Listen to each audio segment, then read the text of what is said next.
Hello everyone. आज आपण discuss करणार आहेत क्लास 12चा फर्स्ट चॅप्टर जो आहे रोटेशनल डायनॅमिक्स. हा जो चॅप्टर आहे हा एकूण 2 पार्टचा बनलेला आहे, सर्क्युलर मोशन आणि रोटेशनल मोशन. लास्ट इयरपर्यंत आम्ही डील करायचो या दोन्ही चॅप्टरला as a separate chapters, but as per by the new syllabus of Maharashtra board we have to discuss the both under the same name of the rotational dynamics. So ह्या चॅप्टरमध्ये आपल्याला काय करायचे आहे, मोशनची स्टडी करायची आहे. सो स्टडी ऑफ मोशनला आपण काय म्हणतो, मेकॅनिक्स. आणि मेकॅनिक्स म्हणजेच काय, स्टडी ऑफ मोशन. मेकॅनिक्सला आपण एकूण 3 टाईपमध्ये डिस्कस करतो. एक आहे स्टॅटिक्स, एक आहे कायनॅमेटिक्स आणि एक आहे डायनॅमिक्स. स्टॅटिक्समध्ये study of object at rest. Okay, statics is the branch of physics which deals with the object at rest. For example hydrostatics. हायड्रोस्टॅटिक्समध्ये आपण काय करतो, जे काही फ्लुइड आहे किंवा वॉटर आहे ते रेस्टला असताना आपण त्याची स्टडी करतो. कायनॅमेटिक्समध्ये काय आहे, study of motion without dealing with the causes. कायनॅमेटिक्समध्ये आपण स्टडी कुणाची करणार, मोशनची करणार, but we do not consider about the causes. आणि सगळ्यांना माहिती आहे की एखाद्या ऑब्जेक्टचं मोशनचं कॉज काय आहे, तर फोर्स आहे. So what is kinematics, the branch of physics which deals with the study of motion without dealing with its causes. त्याच्यानंतर नेक्स्ट आहे डायनॅमिक्स. डायनॅमिक्समध्ये आपण स्टडी करतो मोशनची विथ कॉजेस, आणि आपल्याला माहिती आहे मोशनचं कॉज काय आहे, तर फोर्स. सर दोघांच्यामधला फरक लक्षात आला. दोघांच्यामध्येही आपण स्टडी कुणाची करतो, तर मोशनची करतो. एकामध्ये आपण कॉजचा विचार करतो, तर एकामध्ये कॉजचा विचार आपण करत नाहीत. एवढाच फरक आहे. फॉर एक्झाम्पल आपण जर बघितलं तर अर्थ आहे, सूर्याभोवती फिरायलेली आहे. Earth is rolling around the sun, it is performing circular motion. जर आपण कायनॅमेटिकल व्ह्यू बघितला तर आपण काय काय डिस्कस करणार, पृथ्वी सूर्याभोवती किती वेळामध्ये फिरायली आहे, पृथ्वीची स्पीड काय आहे, पृथ्वीची व्हेलॉसिटी काय आहे, त्याची अँग्युलर व्हेलॉसिटी काय आहे. डायनॅमिक्समध्ये आपण काय करणार, ह्या सगळ्या गोष्टीसोबतच पृथ्वी सूर्याभोवती का फिरायली आहे हा एक प्रश्न येईल. आणि का फिरायला आहे म्हणजेच काय, त्याचं कॉज काय आहे, तर त्याचं फोर्स आहे. कोणती फोर्स आहे ती, ग्रॅव्हिटेशनल फोर्स. आणि आपल्याला त्याचासुद्धा विचार करावा लागेल. तुम्हाला आयडिया आली मेकॅनिक्समध्ये आपण काय स्टडी करतो. ह्या चॅप्टरमध्ये आपल्याला सर्क्युलर मोशनबद्दल किंवा रोटेशनल मोशनबद्दल दोन्ही गोष्टी डिस्कस करायचे आहेत. त्याचा कायनॅमेटिकल व्ह्यू पण आणि त्याचं डायनॅमिक्स पण आपल्याला डिस्कस करायचं आहे. तर आपण सुरुवात करूयात सर्क्युलर मोशनपासून. लास्ट इयरला 11th क्लास आपण सर्क्युलर मोशन डिस्कस केलेला आहेच, पण येणाऱ्या 2 लेक्चरमध्ये आपण सर्क्युलर मोशनचा जो काही पार्ट आहे तो पूर्ण रिवाईज करूयात. आणि ह्या वर्षीसुद्धा सिलेबसला जे काही आर्टिकल्स आहेत ते आपण डिस्कस करूयात. तर आपण सुरुवात करूयात सर्क्युलर मोशनपासून.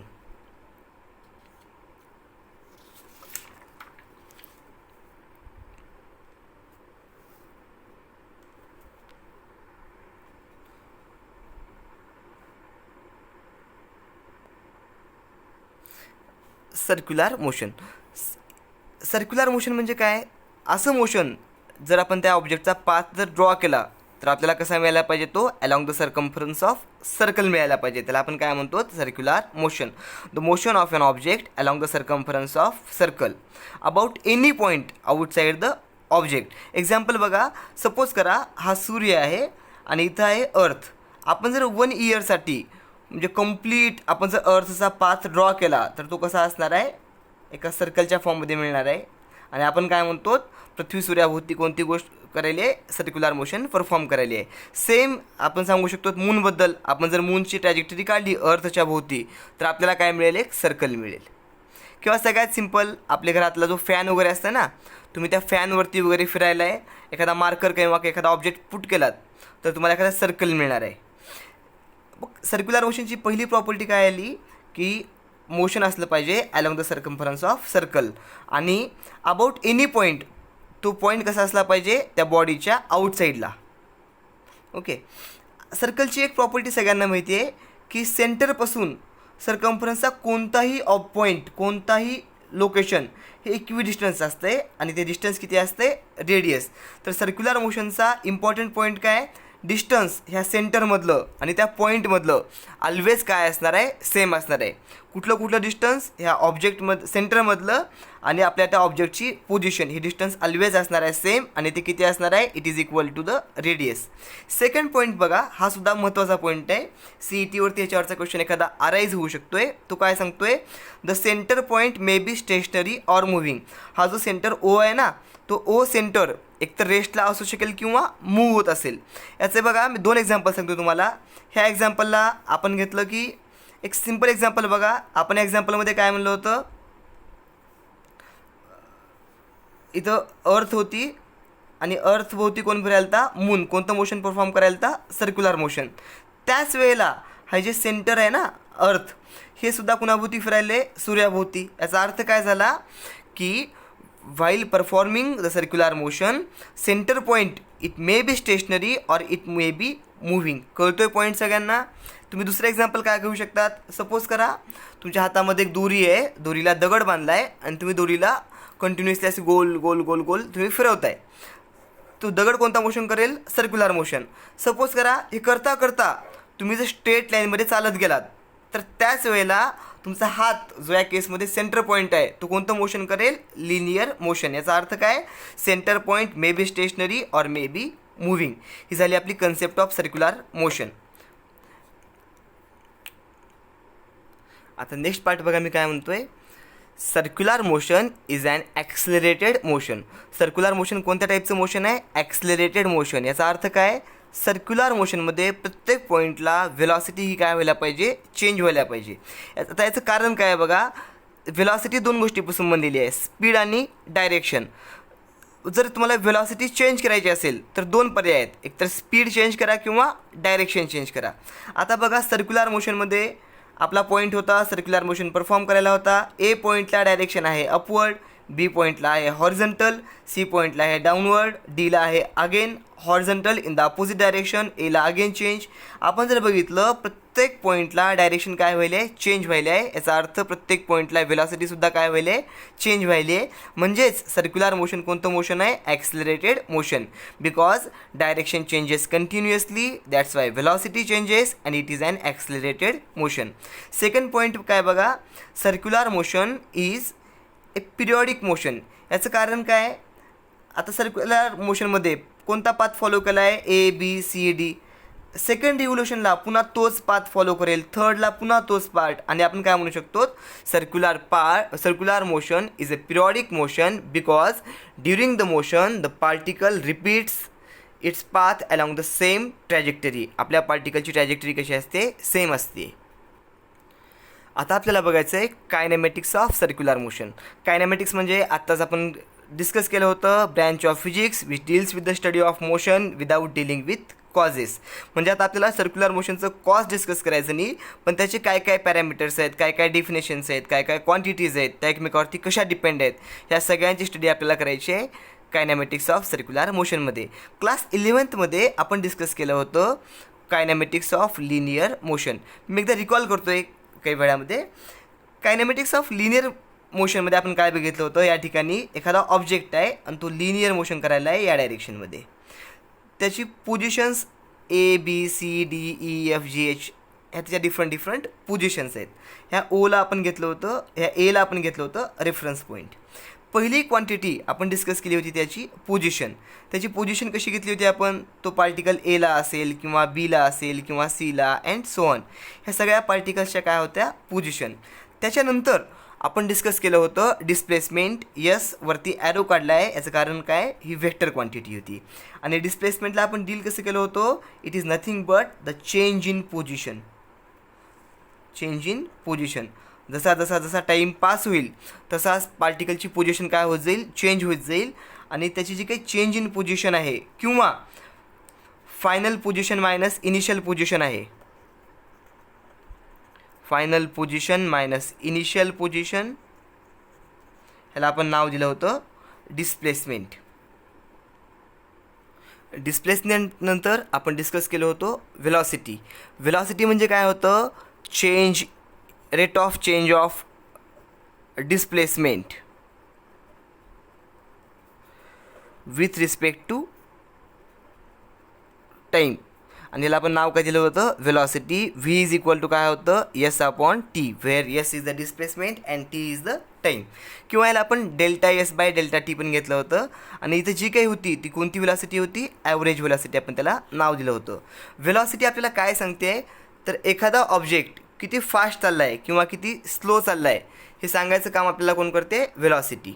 ह्याच्यानंतर आपण इथं बघितलं होतं V instantaneous velocity limit delta T approaches to 0 delta S by delta T is equal to D S by D T. ह्याचा अर्थ काय होता की सपोज करा आपण जर टाईम इंटरवलला खूप कमी केलो तर डिस्प्लेसमेंट खूप कमी असणार आहे आणि ही जी काही वेलॉसिटी मिळायची त्याला आपण नाव दिलं होतं इंस्टंटेनियस वेलॉसिटी. त्याच्यानंतर नेक्स्ट कन्सेप्ट आपण डिस्कस केली होती ती होती ॲक्सिलरेशनची.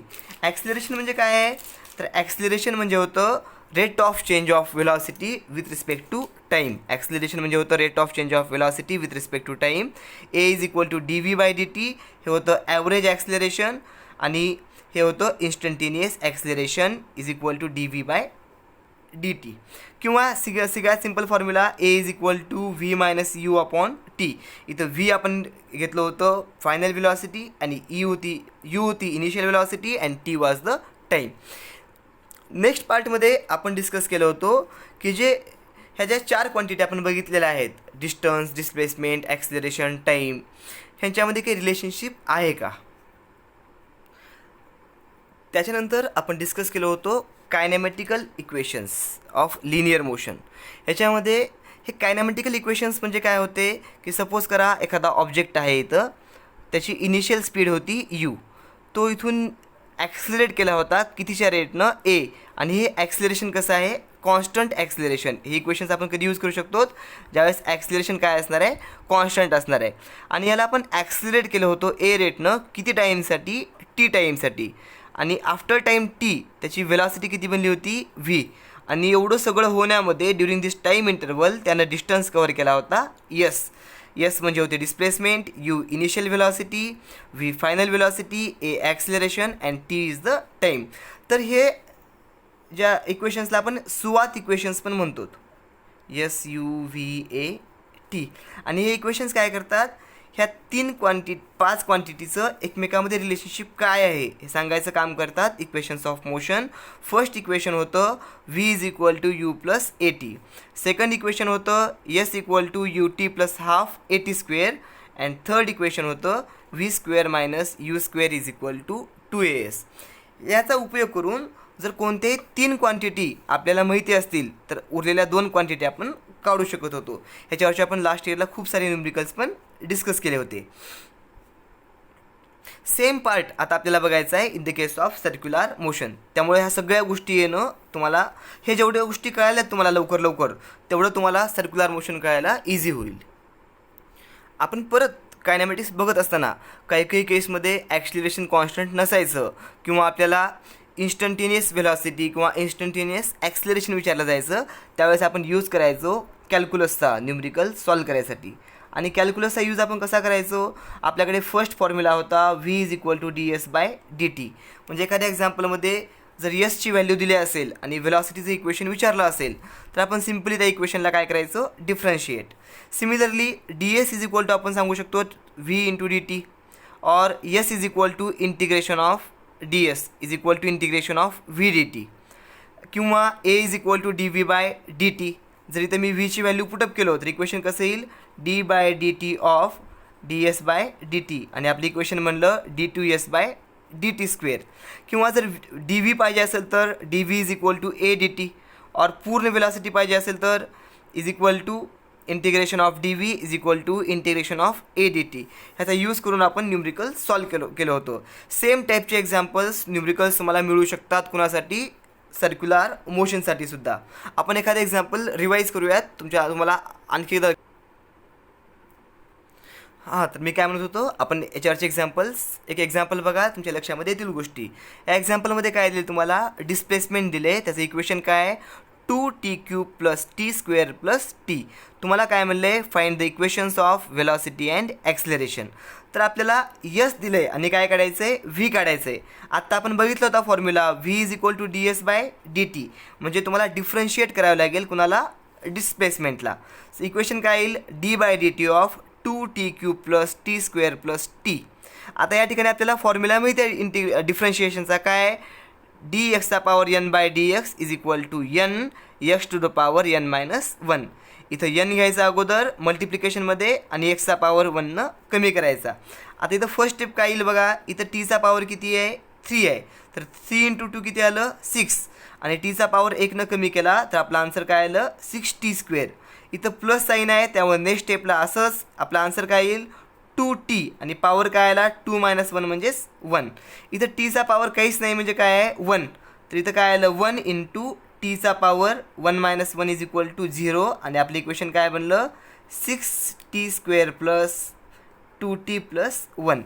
नेक्स्ट आपल्याला काय विचारलं होतं, फाइंड आउट द ॲक्सिलरेशन. तर ॲक्सिलरेशन तुम्ही ट्राय करून बघा. ॲक्सिलरेशन = काय येईल dv/dt. आपल्याला डिफरन्शिएट करावं लागेल कुणाला, वेलॉसिटीला. वेलॉसिटीचं इक्वेशन आपण इथं तयार केलेलं आहे. काय इक्वेशन 6t² + 2t + 1. सो परत तोच फॉर्म्युला यूज करायचा आहे. इथं काय आलं 6 × 2 12, टीचा पॉवर 2 - 1 किती आला फक्त 1, आणि इथं परत काय आला, इथं परत काय आला टीचा पॉवर काहीच नाही म्हणजे 1, 2 × 2 1 - 1 0, टीचा पॉवर 0 प्लस इथं काहीच नाही 1च्या पुढे, याचा अर्थ काय कॉन्स्टंट, आणि डेरिव्हेटिव्ह ऑफ कॉन्स्टंट किती असतोय 0. आपलं इक्वेशन आलं 12t + 2. हे इक्वेशन्स एकदा तुमच्या बुक्समध्ये आहेत सगळ्यांच्या वह्यामध्ये, इथं रिकॉल करून बघा. सेम तुम्हाला एक्झाम्पल पडू शकतात कुणासाठी, सर्क्युलर मोशनसाठी. हा जो काही पार्ट आपण डिस्कस केला आहे आत्तापर्यंतचा तो आहे कायनॅमेटिक्स ऑफ लिनियर मोशनला आपण रिवाईज केलं होतं. सेम वेमध्ये आपल्याला डिस्कस करायचं आता कुणाबद्दल, कायनॅमेटिक्स ऑफ सर्क्युलर मोशन. ओके, तर आपण आता डिस्कस करणार आहोत कायनॅमेटिक्स ऑफ सर्क्युलर मोशन. सेम आहे कुणासारखं, कायनॅमेटिक्स ऑफ लिनियर मोशनसारखंच आहे. फर्स्ट स्टेम तिथं आपण काय बघितली होती, पोझिशन बघितली होती. इथं सुद्धा तुम्हाला काय बघायचं आहे, पोझिशन. फक्त इथं असणारी जी पोझिशन आहे ती कशी असणार आहे, अँग्युलर पोझिशन असणार आहे. आता अँग्युलर पोझिशन म्हणजे काय, सिम्पली पोझिशनचं काम काय की आपला पार्टिकल कुठं आहे हे लोकेट करणं. आता सपोज करा या केसमध्ये आपला पार्टिकल कुठं आहे, पीला आहे, तर आपल्याकडे पार्टिकल सांगायचं आहे with respect to the X axis तुम्हाला सांगायचं आहे. तर एक ऑप्शन काय आहे तुमच्याकडे, ही आर्क मोजणं, पण हे खूप टेडियस टास्क आहे. मग दुसरा पर्याय काय, आपण इथला अँगल मोजून सांगू शकतो. सपोज करा इथला अँगल आहे 30 डिग्री, तर मी काय सांगू शकतो आहे, आपल्या पार्टिकलची पोझिशन किती आहे एक्स ॲक्सिससोबत अँटी क्लॉकवाईज डायरेक्शनमध्ये 30 डिग्री, तर ही पार्टिकलची आपल्या पोझिशन किती आली 30 डिग्री. सिमिलरली आपला जर पार्टिकल क्यूला गेला, तर आता या ठिकाणी क्यूला सपोज करा इथं काहीतरी अँगल बनतो आहे, आणि इथला अँगल झाला कितीचा 60 डिग्रीचा, हा पूर्ण अँगल म्हणतो आहे मी, हा AOQ. तर आपण काय सांगू शकतो, इथं आता अँग्युलर पोझिशन किती आहे याची 60 डिग्री आहे. सो अँग्युलर पोझिशन आपण कुणासोबत सांगायचं, with respect to X axis, आणि कधीसुद्धा ती सांगताना कशी काय सांगायची, अँटी क्लॉकवाईज डायरेक्शनमध्ये. अँग्युलर पोझिशन असेल, अँग्युलर डिस्प्लेसमेंट असेल, ती एक्स ॲक्सिससोबत ऑलवेज कशी मोजायची, अँटी क्लॉकवाईज डायरेक्शनमध्ये. आता नेक्स्ट कन्सेप्ट आहे याच्यामधली पोझिशन वेक्टर. आता जो हा OA आहे किंवा हा OP आहे किंवा OQ आहे, हे काय करतात तर आपला पार्टिकल कुठं आहे हे सांगतात, आणि त्यांना म्हणायचं पोझिशन वेक्टर. त्यांना पोझिशन वेक्टर का म्हणायचं, because they shows the position of object performing circular motion on the circumference of circle. त्यांना रेडियस वेक्टरसुद्धा म्हणतात. याचं कारण काय, जरी OPची, OQची, OAची डायरेक्शन वेगळी असली, तिघांचं पण मॅग्नेट्यूड काय आहे सेम आहे, आणि ते किती आहे equal to the radius. So magnitude of OP = magnitude of OQ = R. सर पोझिशन वेक्टरला आपण कसं दाखवतो R बारनं. ह्याची डायरेक्शन ऑलवेज कशी असते, away from centre. Radius vector कधी पण रीड करताना AO रीड करायचा नाही, तो रीड कसा करायचा, OA किंवा OP किंवा OQ, ह्यांची डायरेक्शन कशी असते, अवे फ्रॉम सेंटर. दोन्ही कन्सेप्ट कळाल्या, अँग्युलर पोझिशन म्हणजे काय आणि पोझिशन वेक्टर म्हणजे काय. आता आपल्याला बघायचे आहे नेक्स्ट कन्सेप्ट, अँग्युलर डिस्प्लेसमेंट. आपण लिनियर मोशनमध्ये काय बघितलं होतं, डिस्प्लेसमेंट म्हणजे change in position. Similarly angular डिस्प्लेसमेंटला आपण डिफाईन कसं करू शकतो, change in angular position. Change in angular position याचा अर्थ काय बघा, सपोज करा आपला particle with respect to A अगोदर होता Bला, त्यावेळेस त्याची अँग्युलर पोझिशन किती होती 30 डिग्री. त्याच्यानंतर आपला पार्टिकल सीला गेला. आता एकूण अँग्युलर पोझिशन किती आहे 60 डिग्री. तर मी काय म्हणू शकतो, आपल्या पार्टिकलची डिस्प्लेसमेंट जी आहे अँग्युलर डिस्प्लेसमेंट ज्याला आपण थीटानं दाखवतो ती किती आहे आता 30 डिग्री. कसं काढलं आपण, final position minus initial position. आता सपोज करा आपला पार्टिकल इनिशियल एला होता आणि तो तिथून कुठे गेला बीला. तर या केसमध्ये अँग्युलर डिस्प्लेसमेंट किती आहे थीटा एवढी आहे. आणि अँग्युलर डिस्प्लेसमेंटला आपण डिफाईन कसं करतो, angle traced by the radius vector. O A आणि ओ बी काय आहेत आपले radius vector. Angle traced by the radius vector for a body in a circular motion is known as the angular displacement. Concept महत्त्वाची आहे, कळाली का बघा. Angle traced by the radius vector at the centre of circle for a body in circular motion is known as the angular displacement. किंवा simple definition काय, change in angular position. Second केसमध्ये angular displacement linear displacement कोणती quantity आहे vector. पण angular displacement या ठिकाणी बघा ती स्केलार क्वांटिटी आहे. कधी जर थीटाची व्हॅल्यू खूप लार्ज असेल तर. जर थीटा काय असेल लार्ज असेल मोठा असेल तर ही कोणती क्वांटिटी आहे स्केलार. आणि जर समजा अँग्युलर डिस्प्लेसमेंट खूप छोटी असेल तर खूप स्मॉल असेल तर ती कशी क्वांटिटी आहे वेक्टर क्वांटिटी. जर टाईम इंटरव्हल लार्ज असेल तर ही कशी क्वांटिटी आहे स्केलार. जर टाईम इंटरव्हल कमी असेल तर ही कशी असणार आहे वेक्टर क्वांटिटी. इन्फिनायटिझमल स्मॉल व्हॅल्यू कशी असणार आहे याची वेक्टर. आणि जर याची फायनाईट व्हॅल्यू असेल तर ती कशी असणार आहे स्केलार क्वांटिटी. दुसरी गोष्ट, जर ही वेक्टर असेल तर हा कसा वेक्टर असणार आहे, हा असणार आहे ॲक्झियल वेक्टर. हा कसा असणार आहे ॲक्झियल वेक्टर. म्हणजे सपोज करा हा जो पार्टिकल आहे हा असाच मोशन करायला आहे, ह्याचा ॲक्सिस कुठं येईल आता या ॲक्सिसला येईल. आणि अँग्युलर डिस्प्लेसमेंट कुठं असणार आहे अलॉंग द ॲक्सिस असणार आहे. त्यामुळे आपण याला काय म्हणतो ॲक्झियल वेक्टर. अँग्युलर डिस्प्लेसमेंटला आपण कसं डिफाईन करू शकतो, आणखी एका प्रकारे it is a vector along the axis of rotation. आणि याची डायरेक्शन आहे ते आपण कशाने देऊ शकतो, राईट हँड थंब रूलनं आपण काय करू शकतो डायरेक्शन सांगू शकतो कुणाची अँग्युलर डिस्प्लेसमेंटची. आता सपोज करा एखादा पार्टिकल असा सर्क्युलर मोशन परफॉर्म करायला होता अँटी क्लॉकवाईज डायरेक्शनमध्ये. आता या केसमध्ये अँग्युलर डिस्प्लेसमेंट कुठं असणार आहे along the axis. Along the ॲक्सिसचा अर्थ काय बघा, यासाठी आपण काढायसाठी काय यूज करतो राईट हँड थंब रूल. तो काय सांगतोय बघा, consider your right hand is kept in such a way that. Consider your right hand is kept in such a way that thumb is upstretched and fingers are curled around it. Then if curled fingers are pointing in the direction of circular motion, then your upstretched thumb points in the direction of angular displacement. हा rule काय सांगतोय कळालं.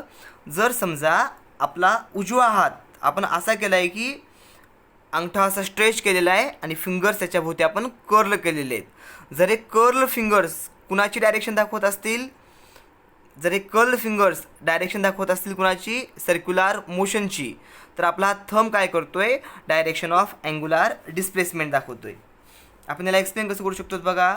या केसमध्ये आपण जर असंच मोशनसारखं put up केलं तर आपला अंगठा वरती यायला आहे. म्हणजे या केसमध्ये अँग्युलर डिस्प्लेसमेंटची डायरेक्शन कुठं आहे अपवर्ड डायरेक्शन. सपोज करा एखादा पार्टिकल असा क्लॉकवाईज सेन्समध्ये काय करायला होता रोटेट करायला होता, तर आपली डायरेक्शन कुठे येईल आता डाऊनवर्ड. कळालं डायरेक्शन कसं काढायचं. सपोज करा पार्टिकल आपला असा फिरायला एखाद्या वेळेस. आता यावेळेस अँग्युलर डिस्प्लेसमेंट कुठे असणार आहे अपवर्ड असणार आहे. आणि त्यासाठी आपण इथं डॉट वापरतो. इथं आपण सिम्बॉल कोणता वापरतो डॉट सिम्बॉल वापरतो सेंटरला. हे काय दाखवायले डायरेक्शन कुठं आहे याची आता अपवर्ड डायरेक्शन. ह्या डॉटचा मिनिंग कळाला तुमच्याकडे आलेला आहे. म्हणजे ह्या डॉटचा मतलब काय कळाला, जर कधी डॉट वापरला असेल याचा अर्थ काय perpendicular to plane of paper. आणि डायरेक्शन कशी आहे याची आउटवर्ड डायरेक्शन. सिमिलरली एखाद्या केसमध्ये सपोज करा हा असा मोशन करायला आहे क्लॉकवाईज सेन्समध्ये. आता अप्लाय करा. आपण जर आता अप्लाय केलो तर आपला हात मध्ये चालला आहे. म्हणजे डायरेक्शन कशी येईल आता या केसमध्ये मध्ये जाणारी, आणि त्याला आपण क्रॉस वापरतो. हे क्रॉसच का बघा, एखादी ट्रेन तुमच्यापेक्षा लांब चाललेली आहे तर तुम्ही त्याचा क्रॉस पाठीमागचा बघू शकतात, किंवा एखादी मिसाईल लांब चालली आहे आपण असा क्रॉस आकार त्याचा बघू शकतो, किंवा एखादी मिसाईल तुमच्याकडे आली आहे तर आपण त्याला तसं पॉईंट दिसणार तुम्हाला, त्यामुळे आपण काय करतो त्याला डॉट आणि क्रॉस. आलं लक्षामध्ये? ह्या क्रॉसचा मतलब काय आहे, perpendicular to plane of paper, direction कशी असणार आहे याची इनवर्ड. कळालं सगळ्यांना? अँग्युलर डिस्प्लेसमेंट म्हणजे काय. नेक्स्ट पार्ट म्हणजे काय बघा आता, अँग्युलर डिस्प्लेसमेंटचं जे आपण युनिट वापरतो ते युनिट आहे त्याचं रेडियन एस आय सिस्टीममध्ये, आणि जनरल युनिट कोणतं आहे तुम्ही जे लहानपणापासून वापरत आलात ते डिग्री, आणि याचं एस आय सिस्टीममध्ये युनिट कोणतं आहे रेडियन. आता आपण डिस्कस करणार आहेत कुणाबद्दल, ह्याच्या एस आय सिस्टीममधल्या युनिटबद्दल, रेडियनबद्दल. अँगलचं एस आय सिस्टीममध्ये युनिट कोणतं आहे रेडियन, त्याला आपण सिम्बॉल वापरतो रॅड. आता नेमकं काय बघा, आपल्याकडे फॉर्म्युला सिम्पल चॅप्टरसाठी कामाला पडणार आहे, लक्षात ठेवा. Angle is equal to arc upon radius, किंवा जर तो अँगल कशामध्ये असेल रेडियनमध्ये. आता या ठिकाणी सपोज करा अँगल आहे थिटा, आर्क जी आहे ती आर्क आहे या ठिकाणी यस, आर्क किती आहे या ठिकाणी यस, आणि रेडियस किती आहे आर. जर आपण वापरला formula angle is equal to arc upon radius, तर आपल्याला काय मिळेल, theta is equal to S by R. त्यावेळेस थिटा कशामध्ये असला पाहिजे रेडियनमध्ये. आता सपोज करा या एक्झाम्पलमध्ये मी जर पुटअप केलं S is equal to R, म्हणजे काय, एखादा पार्टिकल असा फिरलेला आहे की त्याची जी काही जेवढी रेडियस आहे तेवढीच त्याची कोण असली पाहिजे, आर्क असली पाहिजे. तर आता काय येईल, theta is equal to R by R is equal to येईल 1 रेडियन.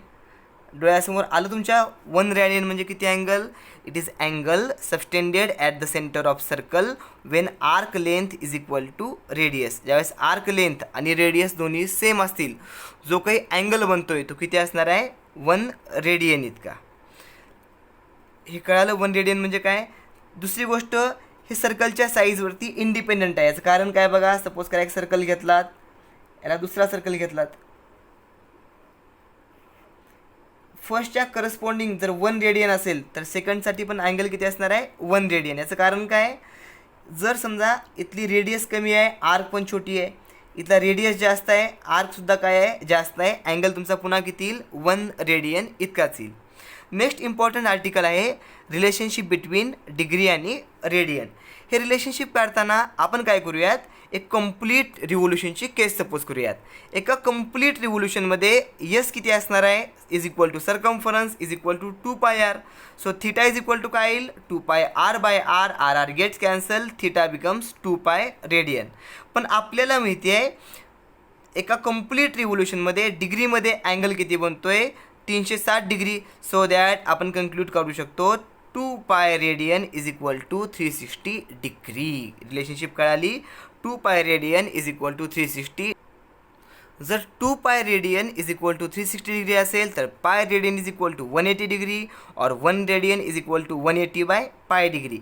म्हणजेच किती, पायची व्हॅल्यू पुटअप केला तर इट 57.32 डिग्री नियरली येऊन जाईल. Similarly 1 degree is equal to काय येईल, 1 degree is equal to pi by 180 radian. आणि आपण जर सॉल्व केली व्हॅल्यू तर ही व्हॅल्यू येईल 1.74 इंटू 10⁻² रेडियन इतकी. आता सपोज एखाद्या ह्या गोष्टी तुम्हाला खूप महत्त्वाच्या आहेत, त्याशिवाय तुम्हाला एक्झाम्पल येणारच नाहीत. तुम्हाला लिनियर मोशन सोपं काय केलं होतं, त्याच्यामध्ये डिस्प्लेसमेंटचं युनिट होतं मीटर, आणि तुम्ही कम्प्लिटली अवेअर होतात कुणाबद्दल, मीटर वगैरे युनिटबद्दल. आता इथं एक्झाम्पल बघा, कन्वर्ट टू रेडियन म्हणले 90 डिग्री. 90 डिग्रीला आपण लिहू शकतो 90 into 1, 90 into pi by 180 is equal to pi by 2 radian. दुसरं एक्झाम्पल आहे 270 डिग्री, याला पण आपण लिहू शकतो 270 इंटू 1, 1 म्हणजेच काय पाय बाय 180, 0 0 कॅन्सल, आपला आन्सर किती आलं 3 पाय बाय 2. हे तुम्ही करून बघा 540 डिग्रीला convert. Similarly convert to degree असेल तर 3 पायला आपण कसं करणार, या 3 पायला 3 पाय इंटू 180 बाय पाय, पाय पाय कॅन्सल, तुमचं आन्सर आलं 540 डिग्री इतकं. तुम्ही 2 एक्झाम्पल सोपेच आहेत, करून दाखवायची गरज नाही. फर्स्ट चॅप्टरमध्ये 11वीमध्ये पण आपण घेतलेच होते. इथं बघा आणखी एक पॉईंट काय, हे NCERTमध्ये पॉईंट आहेत सगळे, त्यामुळे तुम्हाला रीड केलेला फायदाच होईल. हा डिग्रीपेक्षा छोटं कोणतं युनिट आहे का, तर ते आहे 1 मिनिट. आणि मिनिटला आपण कसं दाखवतो, सपोज करा 1 मिनिट दाखवायचं तर 1च्या वरती आपण काय करतो, एक लाईन काढतो. 1 मिनिट हा डिग्रीचा काय असतो आहे 60वा भाग असतो आहे. म्हणजे 1 degree by 60 is equal to किती असेल 1 मिनिट. आणि रेडियनमध्ये किती असेल 1 डिग्री म्हणजे किती होतं पाय बाय 180 इंटू 60 इज रेडियनमध्ये असेल. आणि व्हॅल्यू जर आपण सॉल्व केलो तर 1 मिनिट इज इक्वल टू किती असेल 2.9 इंटू 10⁻⁴ रेडियन इतकं. फार काही अवघड नाही, यालाच मी 60 डिवाईड केले. सिमिलरली ह्या 1 मिनिटपेक्षा छोटं कोणतं युनिट आहे का तर ते आहे 1 सेकंद. आणि 1 सेकंद म्हणजे 1 मिनिटच्या 60 टाइम्स किंवा 1 डिग्री बाय 3600. आणि ही जर आपण व्हॅल्यू काढलो तर ही व्हॅल्यू येईल 4.5 इंटू 10⁻⁻6 रेडियन. ओके, थोड्याशा डिफिकल्टी येऊ शकतात, फर्स्ट लेक्चरच आहे, तरी आपण बेस्टमधलं बेस्ट घ्यायचा ट्राय करूयात.